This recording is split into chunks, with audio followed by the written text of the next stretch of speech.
नासिक जिले के इगतपुरी में संपूर्ण हिंदू समाज ने लव जिहाद और जबरन धर्मांतरण के खिलाफ सख्त कानून बनाने की मांग की। इस संबंध में उपविभागीय अधिकारियों को ज्ञापन सौंपा गया। विशेष समिति की रिपोर्ट तत्काल सार्वजनिक कर आगामी अधिवेशन में प्रभावी कानून लाने की मांग की गई। अगर ये मांगे नहीं मानी गई तो आंदोलन का संकेत भी हिंदू समाज की ओर से दिया गया। सुनिए लव जिहाद और जबरन धर्मांतरण के खिलाफ आखिर क्या कुछ कानून बनाने की मांग की हिंदू समाज ने।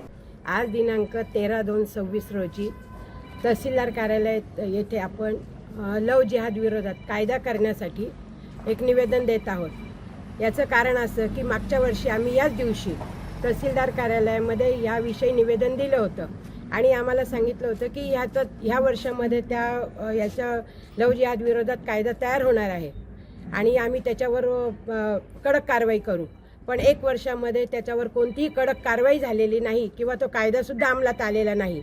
मग आपल्या मुली अशाच मरू द्यायच्या का? मुलींना जिवंत ठेवायचं असेल तर लव जिहाद विरोधी सर्वांनी पेटून उठा आणि सर्वांनी लव जिहाद विरोधी कायद्याच्या याच्यासाठी आंदोलन करा। लव जिहाद कायदा जर या लवकरात लवकर जर आंदोलन केल्यानंतर सुद्धा जर तो कायदा अस्तित्वात आला नाही तर यापुढे आम्ही याच्याविषयी तीव्र आंदोलन करू अशी मी सरकार